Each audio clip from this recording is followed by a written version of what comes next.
Le Sri Lanka, considéré comme une larme dans l'océan Indien, est bien connu pour sa culture haute en couleurs. Elle englobe une variété de traditions, de croyances et de pratiques spirituelles. Un large pourcentage de la population du pays s'attache aux pratiques du bouddhisme qui est la 4e plus importante religion du monde, avec 520 millions d'adeptes. Victoria vit à Colombo, c'est une enseignante à la retraite qui a choisi de retourner en classe.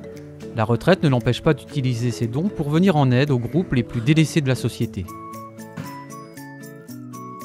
Victoria a vu une opportunité dans le fait de s'occuper des enfants ayant des besoins particuliers, et elle leur procure un programme éducatif gratuit juste pour eux. Nos objectifs sont d'aider notre Église, de former nos membres pour qu'ils puissent s'investir dans la communauté et aider les enfants autistes. Pendant des années, Victoria a utilisé la maison de sa sœur pour enseigner aux parents et à leurs enfants. Mais elle désirait vivement ouvrir une école. Elle a créé un partenariat avec l'église adventiste et ils ont appelé cette école Zion. Elle fonctionne au moyen des dons et a rencontré bien des difficultés financières. Mais grâce à la foi et à la persévérance, l'école a été reconnue et appréciée des parents qui ont trouvé que le programme convenait à leurs enfants.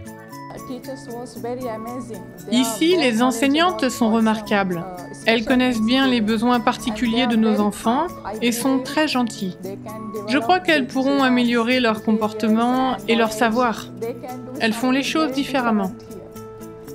Ces enseignantes n'étaient pas formées pour ce type d'éducation. Elles ont dû l'être par Victoria pendant plusieurs mois avant de pouvoir tenir leur propre classe. Je ne suis pas très patiente, mais en travaillant ici, à Sion, ma patience s'est développée. Par la grâce de Dieu, je peux dire que j'ai réussi à bien faire avec les enfants. Ayez confiance en Dieu et, avec lui, vous pourrez tout faire. Je ne pourrai jamais assez dire combien ces enseignantes sont aux petits soins avec les enfants. Elles sont vraiment consacrées. L'enseignement de cette école, basé sur l'amour et la bienveillance, a un grand impact sur les enfants et leurs parents. Je vous le demande, priez pour Victoria et toutes les enseignantes investies auprès de ces merveilleux enfants. Priez pour que davantage de personnes soient amenées au Christ par la mise en pratique de ces méthodes répondant à tous les besoins. Merci de soutenir la mission globale qui va à la rencontre de groupes humains tels que celui-ci.